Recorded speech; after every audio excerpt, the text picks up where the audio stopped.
Welcome back, everyone.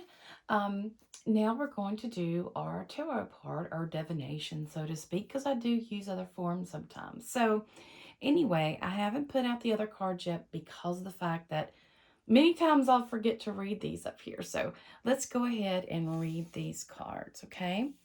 And this is the Celtic Tree Oracle, and this is Newen Ash. Trying to get this glare off so you can see that good. Now, this card is this ohm is actually connected to like water, the undines, the mermaids. Um, it's connected to the world tree. And this tree is also connected to the three fates. I'll bring it back up here so y'all can see it. The three fates, um, also the Oracle of Delphi. So here with this one, this reminds us of as above, so below.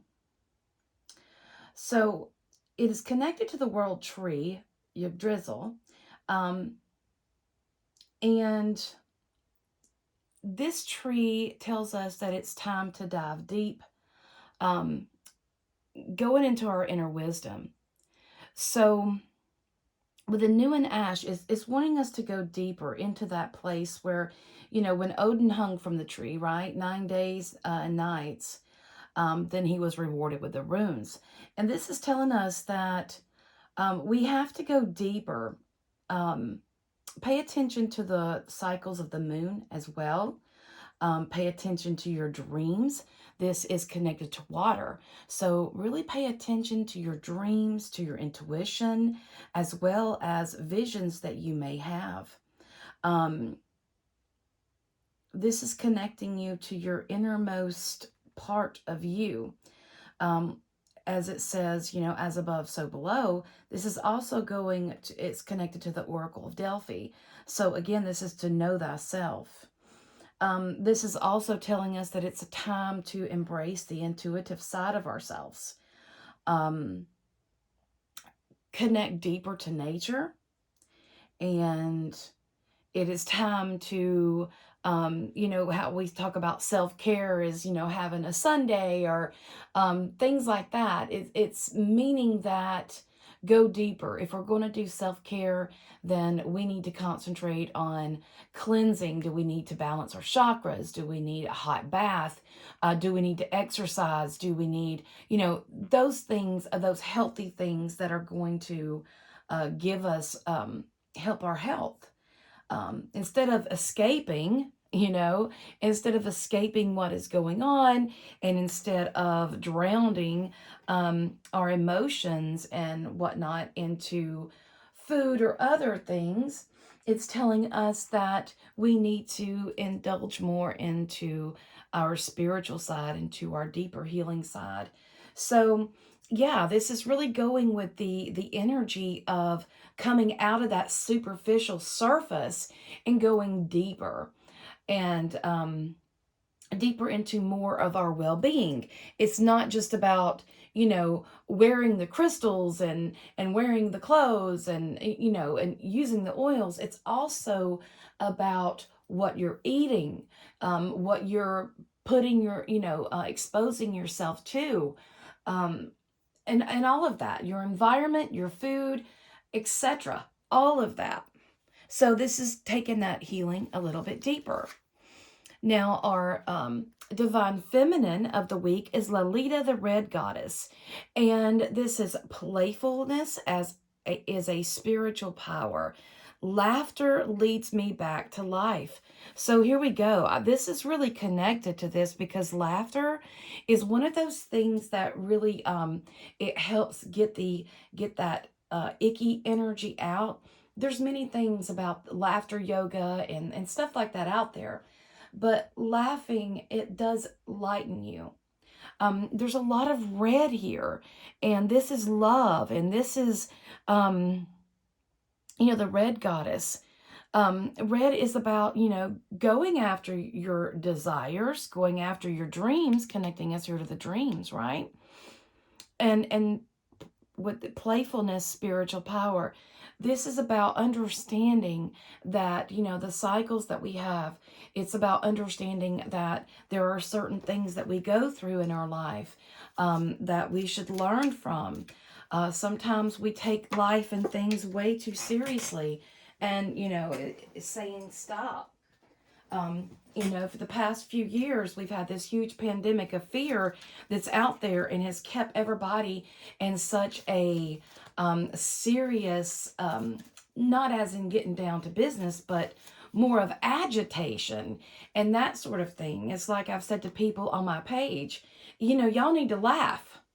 I'm saying a joke and you're telling me, you're acting like it's serious. Lighten up. Yeah, we can be serious and we can focus on those things that matter. Okay? But we need to stop taking everything so seriously, like so personal, I guess I should say. Stop taking things so critical to ourselves that we feel like we have to defend ourselves. We have to defend. So anyway, I'm going to go on with the rest of the reading and see, well, that didn't work that great.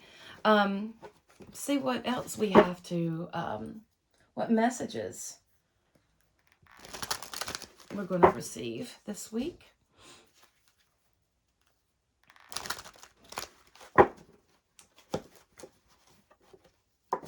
Okay, I'm just going to divide this deck. And first off, we're going to pull the card that is related to our past. And this is our present. Okay. And this is what's helping us and aiding us. This is our worry. And then we have our environment right there. Put these out here so you can see them good. And then we have our dreams. Then we have that outcome there. And this is the underlying energy. And I left these cards right here on the side here in case I need them, because I'll probably want to do clarifying cards. So here we have the Four of Swords. That is the underlying energy of this deck. And you see this girl, she is holding herself up with her sword.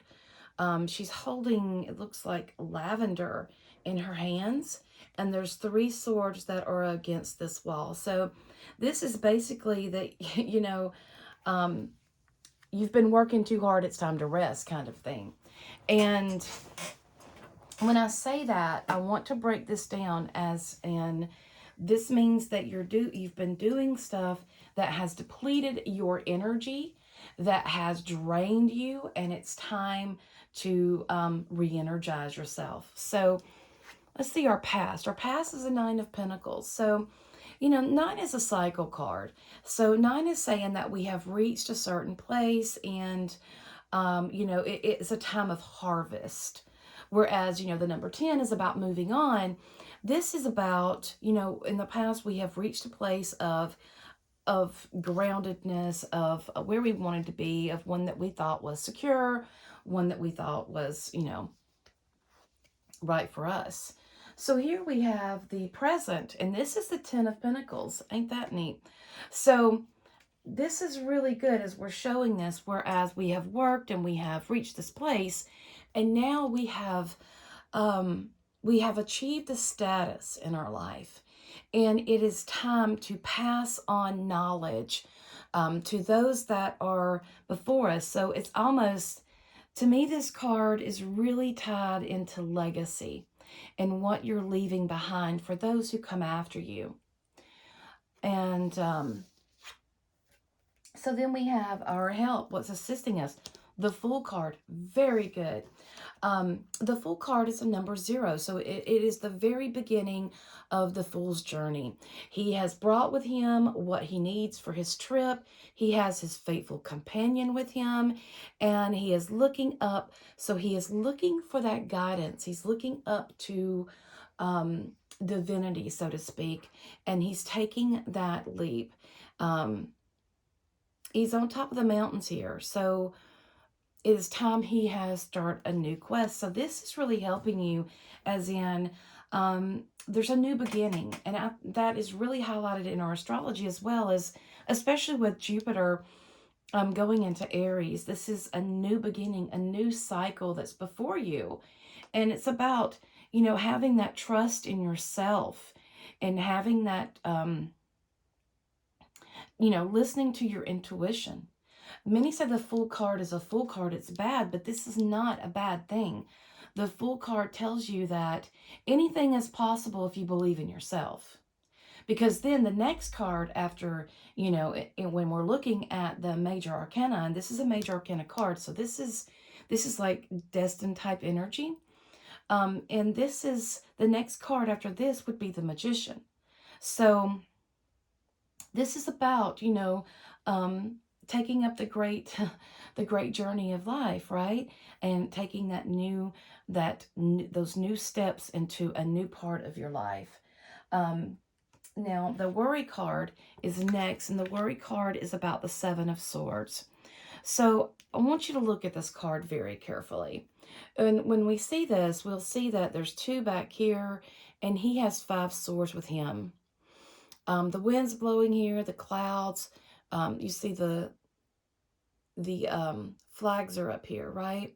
So he's at this carnival, this some kind of place. He's wearing protection. He has his pinnacle on, so he's wearing protection, and you know he's been there, and it seems like, you know, he's done what he needs to do, and it's time to move on.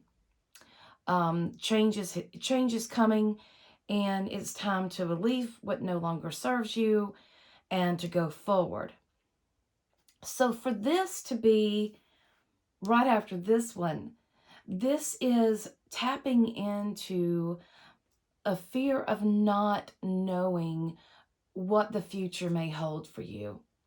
And this is true for a lot of people. I saw a post today where they were talking about, you know, everybody talks about the butterfly coming out of its chrysalis, right? And, you know, and it has to come out slowly, but nobody talks about what that worm that becomes a butterfly actually goes through. He actually goes all the way down to mush, you know, and you can look that up and read it and see the scientific terms, but it is a process that he has to go through. And while it is time to move forward onto that next part, you know, there is some fear that of what is waiting on the other side. Do you have everything you need? Are you going to be able to leave behind those things that no longer serve you? And this, for many people, this could be relationships. You know, many of us are in relationships that we're in because, you know, we love the people, but, you know, they're going separate ways. This could go into friendships, because friendships as well, you know, sometimes you can just outgrow. And that's neither good nor bad. It is what it is. And, you know, sometimes things and people come for seasons and they go. But, you know, and you see the little smile on he's got a smile. And he's saying, you know what? I learned my lesson here. I came here and I experienced this, and you know what? The getting is good. And maybe you're just not you're not really understanding when is the right time. This is saying that now there's a shift. There is a shift of energy that's going on. And when we shift into this, it is scary because we are going into unknown territory. That's the Fool. That's why they call it the Fool, because, you know, he's diving into something that is unknown and unfamiliar to himself. But it takes courage to do that. Okay, now let's look at our 5th card. And that is the 6 of Pentacles. Now, the 6 of Pentacles, I'm going to hold this up a little bit. Well, you can see it. And you'll see this gentleman here, he's um letting coins fall down into these children's, and they look to be, not his status. He appears to have money and wealth, while they look like they need some. They look like they're not as well off as he is, and they're needy. So 6 is about, it's a feminine number, and it is about receptivity. It's about receiving as well as giving. And this is about, for this to be in the environment, this is really looking at what you're giving your energy to and what you're getting back from it. So when I say that healing is in all levels, well, that also includes our environment and what we surround ourselves with. If we are the one that's doing all the work, well, obviously we're going to be exhausted, right? So this is like an even give and take. And for this to be in the environment, this is saying that, you need to look at where you're surrounding yourself with, to make sure that you're not giving more than you're receiving. And sure, there's never going to be a balance in that. Sometimes you will give more, and sometimes others will give more back to you.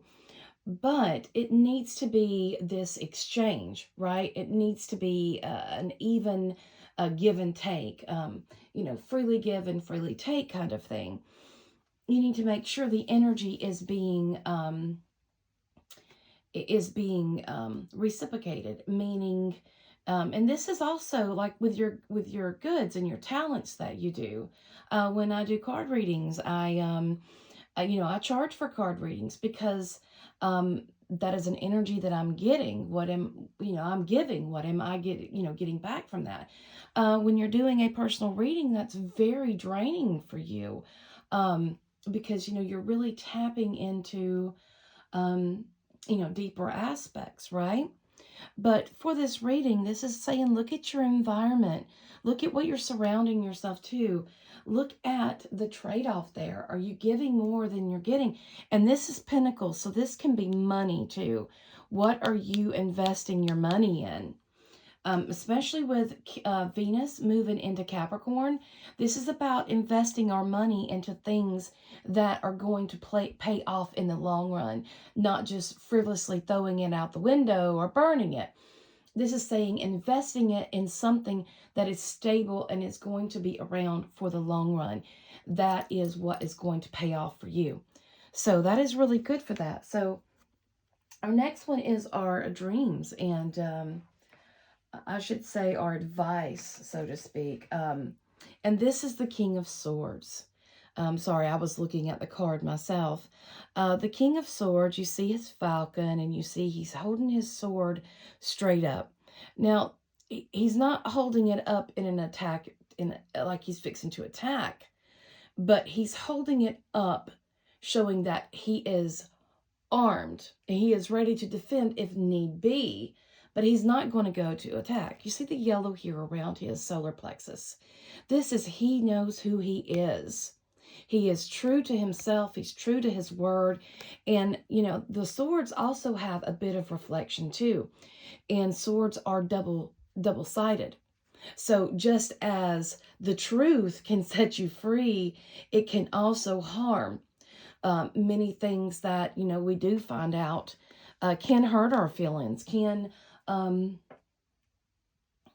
change our way of thinking, can make us view things in a different way. So this is saying here, our advice is to find our word. See, his solar plexus right here. You have to know yourself. You have to know where you're headed. You have to have that within you in order to be able to act upon the things that you need to act upon. Clear communication. Clear communication. And this is stuff that, you're not hiding it. You are not hiding what you are thinking and what you need to communicate. The falcon has wonderful sight. It can see things, just at heights that are unreal. And this is also advising you to keep your eye on things. You know, make sure you're observing what's going on around you. Make sure you're being very clear with your communication about what you want, what you need, that sort of thing. Your directives, um, where you're planning to go. Clarity is going to be greatly advised for you, especially with all of this energy that's going on. So our last card, of course, is the Wheel of the Year. And this is such a beautiful card. So for this card to be in the future outcome, so to speak, the future outcome, the overall reading, the overall message of this is the Wheel of Fortune, and it's the number 10. And you'll notice here it has the cups, which is our emotions. It has the pentacle, which is our physicalness, our earth. You have the swords, our air, and you have the wands, fire. So you have water, earth, air, and fire. This is the building blocks of our world. And you'll see here in this is the pinnacle, and this is silver. So this is showing here. You see how it's all kind of contained right here. This is saying that the inner self is coming more complete. That, the number 10, this is, okay, what's next? You have reached this level. You are balancing the emotions. You are grounding yourself. You are being true to your word and listening to the intuition here. And you are going after those things that you desire, those things that you're passionate about. And now it's time to step it up. What's next? This is the next chapter of your life. This is the shift. This is telling, the past, you have reached this, you have made this, and now where you are, it is time again. This is a 10, and this is a 10. So this is saying that, okay, we have reached something. We have obtained this level of gnosis. So what is next? What is next? We take all that we have learned, and we combine it within ourselves, and we go forward. So I am going to pull a couple of clarifying cards, and this is my Wildwood Tarot deck, and I really love this deck.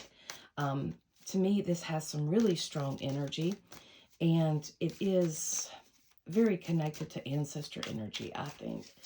So it's more of, it's very Celtic to me.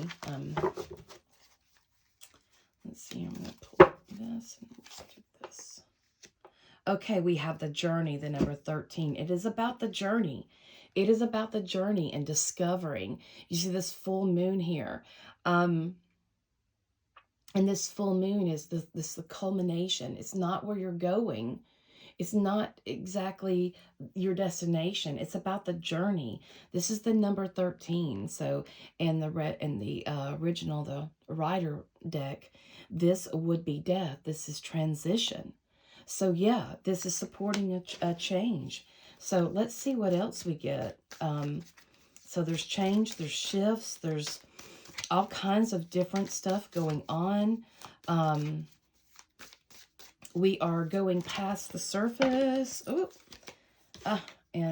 had two. Okay, I'll take these. We have balance, the number 14. So yeah, this is a balancing the inner. I love these cards. Look at this. You see the stone people, and these are the serpents. They're this is the different side of this. So this is about, and it's wrapped around the tree. It's wrapped around the tree. So yeah, so this is about, really tapping into your inner energy and balancing the masculine and the feminine energy here. And that is connected to the flow, the 6, the number 6, the flow. So let's lay that down. And then we have the Knight of Bows, which is the fox. Okay, so this is this is cunning. You know, every time I see the fox and he's looking at you like that, he looks like he's smiling, right? And I used to have a family of fox that would come and visit me.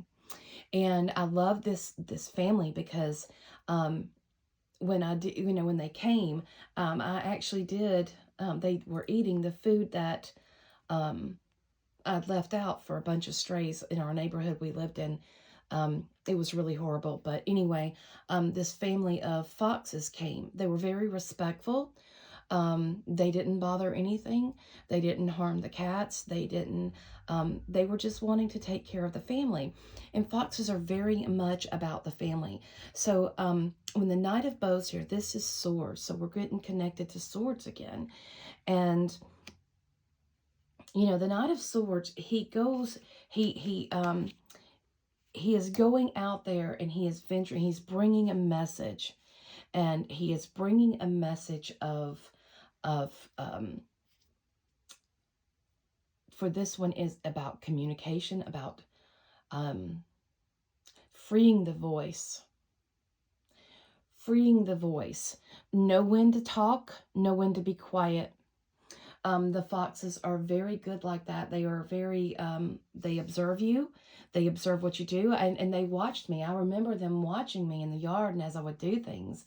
And they thought they were hiding from me, but they weren't. And, you know, I could see them. I never felt danger from them because they were watching and observing when was the best time to strike and when was not. And when I mean strike, not in a bad, not in, you know, going out there in destruction, but as in moving, as in making your move. And this is very highlighted here with this being connected to the, you know, swords here. And we have the King of Swords, um, you know, discernment, my favorite word, discernment, knowing when to speak and when to be quiet. And that's one thing that a lot of people need to know is that you may know a lot, yes, but when someone that has greater knowledge of you that is speaking to you, the best thing you can do is be quiet and listen. Um, Also, people, you know, I've heard people say, well, this is just out of the blue. And it's like, they didn't tell you how they were in the beginning. Well, they mentioned blah, blah, blah. Okay, people tell you how they are in the beginning. You have to listen, pay attention. Again, observe, know when to strike. So this is really good reading. Swords here. Yeah, I'm gonna put this down here, make it look good. Yes, I'm one of those people. I like everything to look good here. But so yeah, it is about the journey. It is about the human experience, and we have to live it, guys. We have to live that, and we have to acknowledge this. We have to acknowledge all of this and use discernment and really dig within and find that truth. Remember, as above, so below. All right. And laugh, laugh. Go watch a comedy. Go watch a love story, a funny love story. I know it sounds corny, but we need that, especially now with all of this chaotic energy. We need to start directing energy. So, thank you so much for tuning in and watching here on FringeTV.online. I do appreciate that. I do have a YouTube channel. I try to get these up after that. As long as production goes well on my end, I can get those up. Sometimes I cannot. But I will try to always, if I do miss, I will try to put something there anyway. So, have a wonderful week, and I will see you next time. Merry part till we merry meet again.